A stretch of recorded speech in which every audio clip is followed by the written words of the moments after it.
Alright, here's the latest product, guys. This is a properly designed, properly built crank trim stand.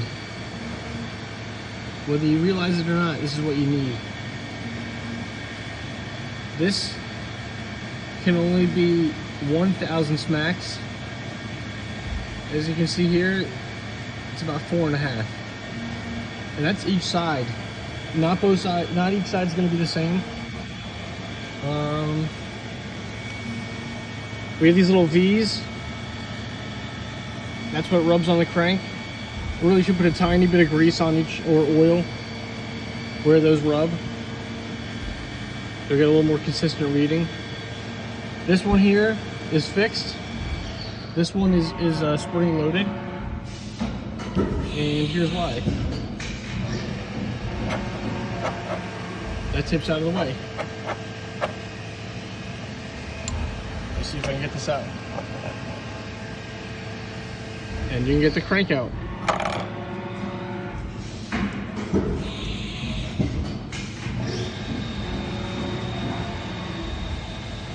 And then get it cranked back in.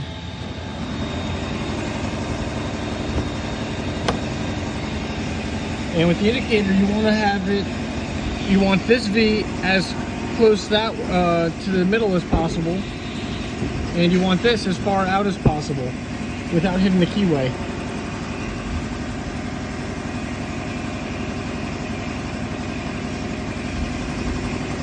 And you want this to be pretty much centered on the top of the crank.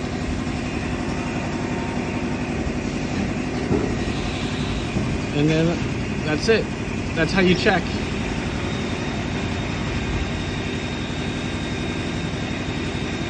See, you can see this side's about 3. The other side was about 4.5. You have to do each side independent. If you just get one side perfect, that does not mean the other side is also going to be perfect. I know you would think that it would work that way, but it doesn't work that way.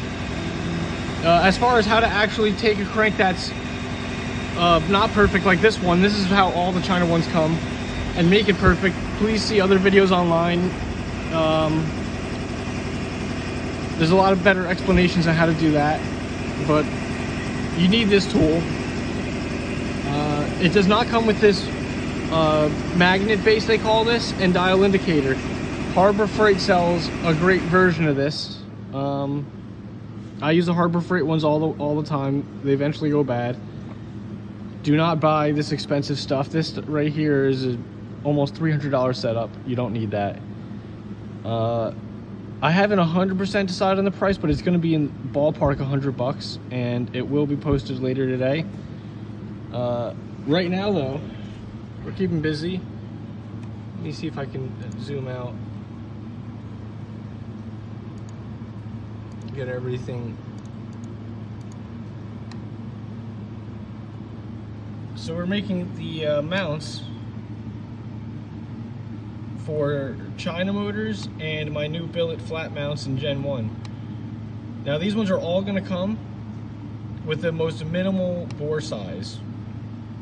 So it'll fit small mountain bike tubes. That's how they're going to come. That's the only way they're going to come. And this is this slightly smaller seat post size. But what we did was, when I say we, I'm talking about me, I guess, yeah, or the community. I hollowed it out. So there's just these little less than 1/8 inch wall ribs on all the mounts. And what that's going to allow you to do is take a Dremel or a round file and by hand shape these to the size you need. So essentially all of these mounts will fit all frames. You just have to do a little bit of work to shape them up.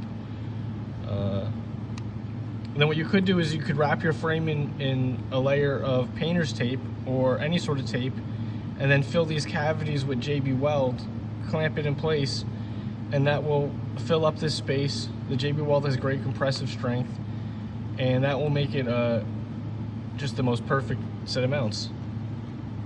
They're going to be billet shiny. These will be made today.